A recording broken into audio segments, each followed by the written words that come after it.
رسول اللہ صلی اللہ علیہ وسلم کے دور میں سورج گرہن ہوا ہے۔ آپ صلی اللہ علیہ وسلم کے نرینہ اولاد نہیں تھی، آپ کو اللہ نے اولاد دی اور آپ کے بیٹے کی موت واقع ہوئی۔ یہ ایک بہت بڑا حادثہ تھا اس وقت، کیونکہ عرب میں نرینہ اولاد کی بڑی ویلیو تھی۔ آپ صلی اللہ علیہ وسلم کو اللہ نے بیٹیاں دیں، بیٹا نہیں دیا، اور بیٹا دے کے اٹھا لیا، تو ایک بہت بڑا واقعہ تھا، اور اللہ کی قدرت کے اسی دن سورج بھی گرہن ہو گیا۔ تو عرب یہ کہا کرتے تھے، زمانہ جاہلیت میں یہ بات مشہور تھی کہ کوئی بہت بڑا دنیا میں واقعہ ہوتا ہے تو سورج یا چاند گرہن ہو جاتے ہیں۔ اسی دن سورج بھی گرہن ہوا تو یہ بات پھیل گئی کہ محمد صلی اللہ علیہ وسلم سید الانبیاء رسول اللہ صلی اللہ علیہ وسلم کے بیٹے کی چونکہ موت واقع ہوئی ہے، اس لیے سورج گرہن ہوا ہے۔ آپ صلی اللہ علیہ وسلم نے اس بات کی تردید فرمائی اور آپ نے فرمایا، ان الشمس والقمر آیتان من آیات اللہ لا ینکسفان بموت احدہما، کہ سورج اور چاند اللہ کی نشانیوں میں سے ایک نشانی ہے، لا ینکسفان بموت احدہما آیاتہ، نہ تو یہ کسی کی موت کی وجہ سے گرہن ہوتے ہیں، نہ کسی کی زندگی کی وجہ سے، بل یخوف اللہ بہما عبادہ، اللہ ان کے ذریعے اپنے بندوں کو ڈراتے ہیں۔ یہ بخاری مسلم کی حدیث ہے، اپنے بندوں کو خوف زدہ کرتے ہیں۔ تو یہ اللہ کی نشانیاں ہیں، اور آپ صلی اللہ علیہ وسلم نے اس موقع پر نماز کا حکم دیا، اللہ کے سامنے عاجزی اور انکساری کا حکم دیا۔ دیکھیے یہاں ایک بہت اہم پوائنٹ کی بات ہے ان لوگوں کے لیے جو اسلام کے خلاف ہیں، جو محمد صلی اللہ علیہ وسلم سرور دو عالم سید الانبیاء صلی اللہ علیہ وسلم کو سچا نبی نہیں مانتے، ان کے لیے اس حدیث میں آپ صلی اللہ علیہ وسلم کی نبوت کی ایک بہت زبردست دلیل موجود ہے۔ ایک واقعہ ہوا ہے آپ صلی اللہ علیہ وسلم کے بیٹے کی موت کا، اور عرب یہ ویسے ہی کہا کرتے تھے کوئی بہت بڑا دن ہوگا تو سورج گرہن ہوگا۔ تو کوئی بھی شخص جو جھوٹا نبی ہو، آپ خود بتائیے کہ کیا وہ ایسے موقع پہ اس واقعے کو اپنے حق میں کیش نہیں کرائے گا، اور وہ یہ کہے گا نہیں کہ میں تو پہلے ہی کہتا تھا کہ میں بہت بڑی شخصیت ہوں اور میرے بیٹے کی موت ہونا، ایک پیغمبر کے بیٹے کی موت ہونا ہے تو یقیناً یہ اس اللہ کی طرف سے ایک نشانیاں ہے، یہ نشانی ہے سورج کا گرہن ہونا، یہ بتانے کے لیے ہے کہ واقعی یہ بہت بڑا دن ہے، اور یعنی یہ بہت بڑا دن اس اعتبار سے ہے کہ ایک نبی کے بیٹے کی موت واقع ہوئی ہے۔ لیکن آپ صلی اللہ علیہ وسلم نے یہ سب نہیں کیا، اور آپ نے بتایا کہ سورج اور چاند کے گرہن ہونے کا کسی کی موت یا زندگی سے کوئی تعلق نہیں، اور آج سائنس نے بھی ثابت کر دیا ہے کہ یہ ایک سائنٹیفک حقیقت ہے کہ جب زمین اور سورج کے درمیان چاند آ جائے تو سورج گرہن ہو جاتا ہے، اور جب چاند اور سورج کے درمیان زمین آ جائے اور سورج کی روشنی چاند تک نہ پہنچ رہی ہو تو چاند گرہن ہو جاتا ہے۔ یہ ایک اس میں عبرت کی بات بھی ہے ان لوگوں کے لیے جو آپ صلی اللہ علیہ وسلم کی نبوت میں شک کرتے ہیں۔ البتہ آپ صلی اللہ علیہ وسلم نے اس موقع پر ہمیں حکم دیا کہ اللہ سے تضرع اور عاجزی اور انکساری کی جائے، اپنے گناہوں کی معافی مانگی جائے، اور نماز آپ صلی اللہ علیہ وسلم نے پڑھی۔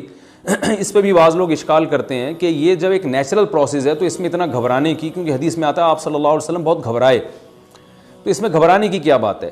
تو یاد رکھیے ہر نیچرل پروسیس جو ایک عام معمول سے ہٹ کر ہو، اس میں انسان کے لیے ایک عبرت کی بات ہوتی ہے۔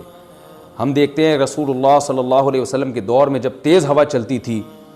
اور بارش سے پہلے ہوا چلا کرتی تھی تیز ہوائیں، تو آپ صلی اللہ علیہ وسلم گھبرا کے مسجد کی طرف دوڑتے، عاجزی انکساری کرتے، اللہ تعالیٰ سے یہ کہتے کہ اللہ تو نے تو مجھ سے وعدہ کیا کہ جب تک میں ان کے درمیان موجود ہوں تو ان کو عذاب نہیں دے گا۔ تو یہ خوف کا غلبہ تھا آپ صلی اللہ علیہ وسلم پر۔ کیوں؟ وجہ اس کی یہ تھی کہ یہی حالات قوم عاد اور قوم سمود پر بھی آئے ہیں۔ قرآن میں آتا ہے نا فَلَمَّا رَأَوْهُ عَارِضًا مُسْتَقْبِلَ أَوْدِيَتِهِمْ قَالُوا هَذَا عَارِضٌ مُمْطِرُنَا بَلْ هُوَ مَا اسْتَعْجَلْتُمْ بِهِ رِيحٌ فِيهَا عَذَابٌ أَلِيمٌ تُدَمِّرُ كُلَّ شَيْءٍ بِأَمْرِ رَبِّهَا فَأَصْبَحُوا لَا يُرَىٰ إِلَّا مَسَاكِنُهُمْ، کہ وہ بادلوں کو دیکھ کے کہنے لگے یہ تو ایک معمول کے مطابق بادل ہیں جو برسیں گے اور بارش ہوگی۔ تو پیغمبر نے کیا کہا کہ یہ بارش نہیں ہے بلکہ یہ وہ عذاب ہے جس کی تم جلدی کیا کرتے تھے، اور اس میں ایک ایسی ہوا ہے جو اللہ کے حکم سے ہر چیز کو ہلاک کر دے گی۔ اور پھر ان پر ایک ہفتہ عذاب آیا، اور قرآن کہتا ہے کہ وہ ایسے پڑھ کے ہلاک ہو گئے کہ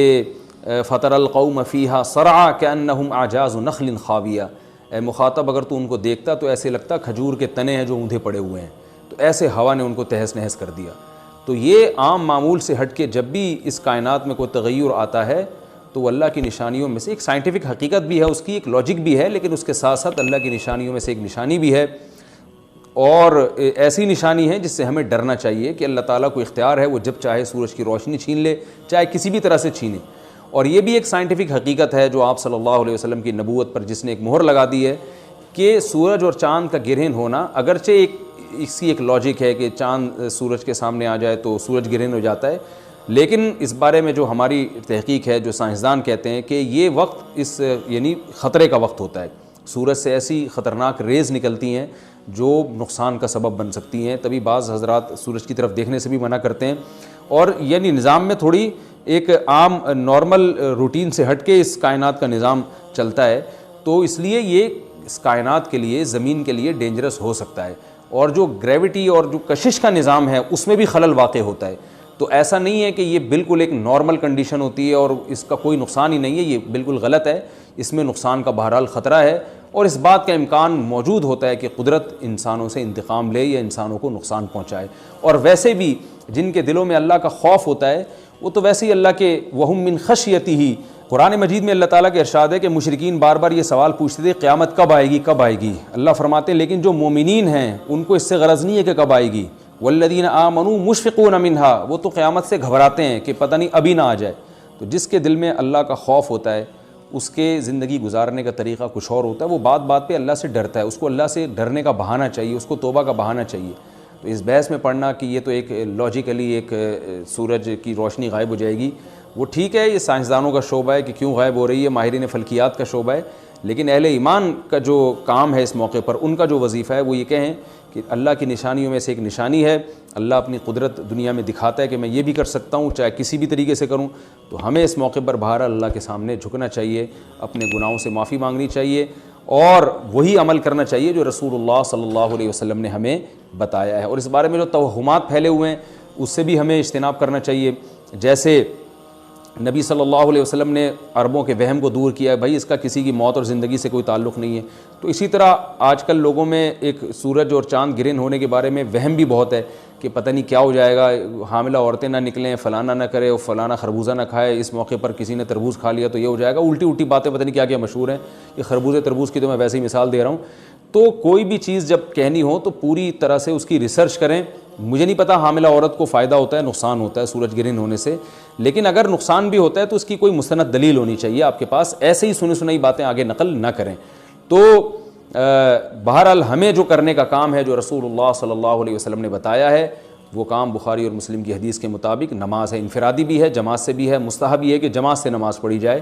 مسجد میں یا کسی بھی میدان میں، اور 2 رکعتیں امام پڑھائیں گے، اور اس میں سرن تلاوت بھی کر سکتے ہیں، جہری تلاوت بھی کر سکتے ہیں، دونوں رائے ہیں علماء کی۔ آج کل جہری کو اس لیے ترجیح دی جاتی ہے کہ صلاۃ کسوف میں جو رسول اللہ صلی اللہ علیہ وسلم کی سنت ہے وہ لمبی نماز ہے، تو لمبی نماز پڑھیں گے تو اگر آپ آہستہ آواز سے پڑھیں گے تو لوگوں کو تھکاوٹ کا احساس زیادہ ہوتا ہے، جہری پڑھیں گے تو تھکاوٹ کا احساس کم ہوتا ہے، تو اس لیے دونوں قولوں پہ فتویٰ دیا جاتا ہے، وہ ایک قول راجح ہے اور ایک میں آسانی ہے، تو آسانی اس قول میں ہے کہ جہری تلاوت کی جائے، اس میں لوگوں کو نماز میں کھڑا رہنا آسان ہوتا ہے، تو لمبی سے لمبی نماز پڑھی جائے، اس میں 2 رکعتیں پڑھی جائیں اور خوب طول دیا جائے اس کو، اور اتنا طول دینا کہ لوگوں کا خطرہ ہو کہ نماز ہی چھوڑ کے بھاگ جائیں گے، یہ بہرحال درست نہیں ہے، کیونکہ آپ صلی اللہ علیہ وسلم نے امام کو مقتدیوں کی رعایت کا حکم دیا ہے۔ اور کوئی جماعت سے نماز میں شریک نہیں ہو سکتا تو گھر میں نماز پڑھیں، انفرادی نماز پڑھیں، نماز نہیں پڑھ سکتے تو توبہ استغفار کریں۔ بہرحال یہ وقت جو ہے توبہ استغفار کا ہے، اپنے گناہوں سے معافی مانگنے کا ہے۔ اللہ تعالی ہم سب کو عمل کی توفیق